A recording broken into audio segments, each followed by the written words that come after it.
मेवाड़ रियासत में कौन सा वंश पढ़ रहे हैं हम? गोहिल वंश। और गोहिल वंश का कौन सा राजा पढ़ रहे हैं हम? राणा लाखा। क्या पढ़ रहे हैं हम? इस राणा लाखा का एक बेटा था, उस बेटे का नाम था चुंडा।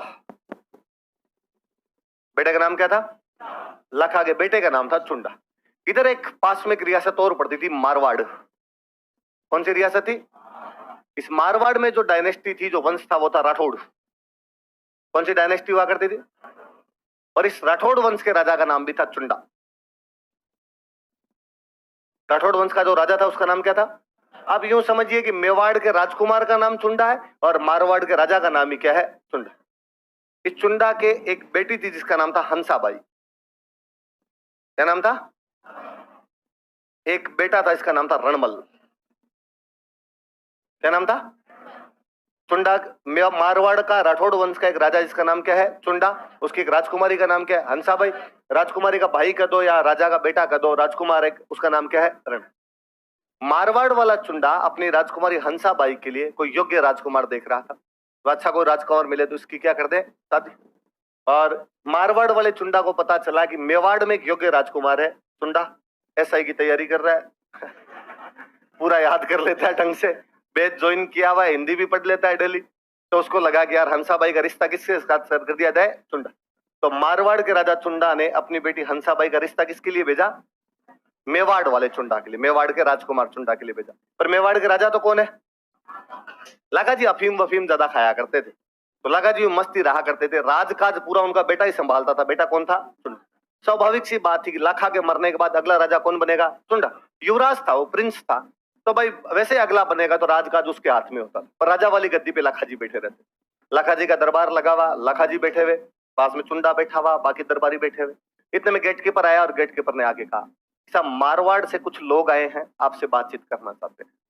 पहले क्या अक्सर यूं रिश्ते वगैरह लेने के लिए दूत भेज दिया करते, भाई दूत जाते रोज जाके रिश्ते की बात करके आ जाते। 5 पंडित जी गए थे, 5 ब्राह्मण गए थे, पुरोहित जी गए कोई। वो आए दरबार के अंदर और दरबार के अंदर आगे लाखा को राम रूमी की। लाखा जी ने बताओ भाई कहां से है? तब हम मारवाड़ के राजा चुंडा के दूत हैं, नारियल लेके आए हैं। क्या लेके आए हैं? नारियल का मतलब होता था राजकुमारी का रिश्ता। और जैसे ही उन्होंने कहा कि नारियल लेके आए, और लाखा जी जोर जोर से हंसे। लाखा जी ने कहा क्या बात है, अभी तक हमारे लिए बुढ़ापे में रिश्ते आ रहे हैं। लाखा जी ने सोचा मेरे लिए आया है, और उन्होंने पंडित जी ने कहा sorry sorry sir, sorry sorry sorry, आपके लिए रिश्ता लेके नहीं आए, हम तो आपके बेटे चुंडा के लिए रिश्ता लेके आए। अब जैसे उन्होंने ये कहा तो सामने जो जनता बैठी थी वो हंसने लगी, और जनता ने कहा कि यार लाखा जी को देखो, मतलब पैर कब्र में है कि दिल है कि मानता नहीं मतलब डोगरे को बुढ़ापे में ब्याह करने हैं। पर जब लोग हंसे तो लाखा का जो बेटा चुंडा था इसको बुरा लगा। स्वाभाविक बात है, अपने सामने अपने पापा कोई कह दे तो बुरा लगना स्वाभाविक सा बात है। और चुंडा ने उन पंडित जी को आगे, पंडित जी थैंक यू, आप मेरे लिए रिश्ता लेके आए, पर आपकी राजकुमारी से शादी की इच्छा मेरे पिताजी रखते हैं, इसलिए आपकी राजकुमारी मेरे लिए मम्मी समान, इसलिए आप अपनी राजकुमारी की शादी किसके साथ करो? मेरे पापा। पंडित जी ने कहा कि चुंडा यार तू एक बार पापा को देख ले, पापा यार 5-7 साल के मेहमान बच्चे हैं तेरे, कोई कन्या कैसे इसके साथ में शादी की जा सकती है? चुंडा ने कहा मैंने कब कहा कि यहीं करो, आप और कहीं कर दो, मैं नहीं करूंगा। मेवाड़ के अलावा और रियासतें पड़ी है, और कहीं पे जाके शादी कर दो, पर अब चूंकि मेरे पिताजी शादी की इच्छा जाहिर कर चुके हैं इसलिए मैं ये शादी नहीं कर सकता। वो 500 बाहर गए, उन्होंने जाकर बेटे बाप बेटे ठीक है यार, पापा कह रहा मेरा ब्याह कर दो, बेटा कह रहा पापा का ब्याह कर दो, अब क्या करें? तो उनका यार वापस चल लेते हैं। वापस गए तो ये वाला चुंडा कहेगा कि यार एक काम करने भेजा, रिश्ता करने भेजा, वही ढंग से नहीं करके 500 पे वापस बैठ के बात करी। एक ने कहा यार लाखा के साथ ही करते थे, राजाओं के होते थे, बुढ़ापे में भी ब्याह हो जाया करते, कोई बड़ी बात भी नहीं थी। पर एक ने कहा कि बात ये नहीं है कि लाखा के साथ बुढ़ापे में शादी कर रहे हैं, हम लाखा के साथ शादी कर रहे हैं, बात यह है कि मेवाड़ में लाखा के मरने के बाद अगला राजा कौन बनेगा? चुंडा। अब यदि हंसाबाई की शादी लाखा के साथ की जाती है तो हंसाबाई का जो बेटा होगा उसको राजा नहीं बनाएंगे, और ये अपने लिए बेइज्जती है कि मारवाड़ के राजा की बेटी का जो बेटा होगा वो अगला राजा नहीं बनेगा। और एक भाई राजा बनता था, बाकी भाइयों को गांव मिलते थे, तो मतलब हंसाबाई के बेटे को कहीं 2 गांव दे के साइड में बिठा देंगे।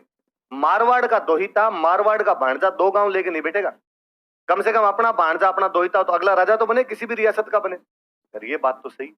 एक पंडित जी थोड़े सियाने थे, उन्होंने कहा अंदर चल के मैं बात करता हूँ। अंदर आए, अंदर आगे चुंडा का कि चुंडा हम हमारी राजकुमारी हंसाबाई की शादी लाखा जी के साथ कर देंगे, पर एक बात बता, तेरे पिताजी लाखा जी जब मरेंगे तो अगला राजा कौन बनेगा? चुंडा ने इसमें क्या पूछना है, मैं बनूंगा? नहीं, यदि अगला राजा हंसाबाई के बेटे को बनाए तो हम तेरे पापा की हमारे राजकुमारी से शादी कर दे, वरना नहीं करेंगे। चुंडा ने कहा यदि शर्त यही है तो मैं कहता हूं आपको कि अगला राजा मैं नहीं बनूंगा, अगला राजा मेरा जो कोई सौतेला भाई होगा, हंसाबाई का जो बेटा होगा, उसको बना दिया जाएगा। हम कहते हैं महाभारत काल में या तो ऐसी प्रतिज्ञा राजकुमार देवव्रत करता है, कौन करता है? राजकुमार देवव्रत, या ऐसी प्रतिज्ञा राजकुमार चुंडा ने। कहा जाता है कि महाभारत काल में राजा हुआ करते थे महाराज शांतनु। राजा का नाम क्या था? हस्तिनापुर के सम्राट थे महाराज शांतनु। और महाराज शांतनु को एक बार बुढ़ापे में एक लड़की पसंद आई, सत्यवती। क्या नाम था? सत्यवती। और उन्होंने सत्यवती से शादी की इच्छा जाहिर की। सत्यवती के पिता अगले दिन सम्राट शांतनु से बातचीत करने के लिए दरबार में आए। सम्राट शांतनु पहले से शादीशुदा थे, उनके युवराज थे, उनका नाम था देवव्रत। क्या नाम था युवराज का? और उन्होंने आगे देवव्रत से पूछा कि देवव्रत, तुम्हारे पिता शांतनु मेरी पुत्री सत्यवती के साथ शादी करना चाहते हैं, पर मैं कुछ बातें तुमसे करना चाहता हूँ। देवव्रत ने कहा निश्चित रूप से। उनका कि तुम्हारे पिता महाराज शांतनु के बाद अगले सम्राट कौन बनेगा? तुम बनोगे? निश्चित रूप से देवव्रत बनेगा। उसने कहा कि नहीं, यदि मेरी बेटी सत्यवती के बेटे को अगला सम्राट बनाया जाए तो मैं तुम्हारे पिता के साथ शादी करूं, वरना नहीं करूं। राजकुमार देवव्रत ने कहा कि ठीक है, अगला राजा मैं नहीं बनूंगा, अगला राजा जो भी होगा वो आपकी बेटी जो सत्यवती होगी उससे जो बेटा होगा, जो मेरा सौतेला भाई होगा, उसको राजा बना दिया जाएगा। सत्यवती के पिता ने एक बार फिर कहा कि देवव्रत तुम तो शादी करोगे, और तुम शादी करोगे तो तुम्हारे जो बच्चे होंगे और जो तुम्हारे सौतेले भाई होंगे उनकी उम्र में कोई अंतर भी नहीं होगा, लगभग लगभग बराबर उम्र के होंगे। कल को तुम्हारे बाद तुम्हारे बेटे ये क्लेम करे कि हमारे पिता ने तो राज्य ग्रहण नहीं किया, लेकिन ये राज्य तो हमारा है और हम ये राज्य लेंगे तब। और राजकुमार देवव्रत खड़े हुए उन्होंने कहा कि इस बात पर मैं कहता हूं कि मैं शादी नहीं करूंगा। उस राजकुमार देवव्रत ने उस दो भीषण प्रतिज्ञाएं की थी कि ना तो हस्तिनापुर के अगले राजा बनेंगे, ना ही वो शादी करेंगे। ऐसी विषम प्रतिज्ञाओं के कारण उस राजकुमार देवव्रत को हम भीष्म पितामह के नाम से जानते हैं। किस नाम से जानते हैं? कुछ ऐसी प्रतिज्ञा उस दिन मेवाड़ के दरबार में राजकुमार चुंडा कर रहा था, इसलिए हम चुंडा को मेवाड़ का भीष्म कहते हैं। चुंडा क्या कहते हैं? मेवाड़ का। पर चुंडा प्रैक्टिकल था। चुंडा ने एक ही प्रतिज्ञा की, दो नहीं की। चुंडा ने कहा मैं अगला राजा नहीं बनूंगा। शादी वाली बात पे बोला ही नहीं चुंडा,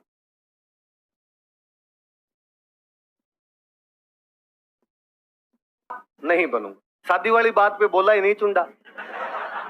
उल्टा चुंडा ने कहा मैं शादी करूंगा, जितनी कर सकता हूं उतनी करूंगा, जनसंख्या में जितना अनुकूलतम योगदान दे सकता हूं। चुंडा जी के नाम से पूरी एक ब्रांच है चुंडावत आगे। तो कई बार क्लास में कोई, मैं जब आगे बताता हूं कि चुंडा के बेटे को ये दिया गया, चुंडा के पोते को ये दिया गया, स्टूडेंट सीढ़ियों में पकड़ लेता है सर, पर चुंडा ने तो शादी नहीं की। किसने कहा चुंडा ने शादी? चुंडा को भीष्म कहते हैं ना। मगर कलयुग में एक प्रतिज्ञा भी बहुत बड़ी बात है, राज छोड़ना भी बहुत बड़ी बात है। वो द्वापर था भाई, उस टाइम भीष्म पितामह ज्यादा कर गए, यहाँ पे एक की ये भी बड़ी बात है। उस समय जब राज प्राप्त करने के लिए बाप को मार दिया करते थे, कोई बाप की शादी के लिए कह दे कि मैं राजा नहीं बनूंगा, तो ये कोई कम बात थोड़ी है। तो चुंडा ने कहा था कि वो शादी नहीं करेगा, इसलिए चुंडा को हम क्या कहते हैं? मेवाड़ का भीष्म कहते हैं। याद रहेगी बात है। काम की बात तो सीधी सी इतनी है, इसे मेवाड़ का भीष्म कहा जाता है। और फिर हंसाबाई की शादी किसके साथ कर दी गई? शुभ विवाह संपन्न हुआ इनके साथ।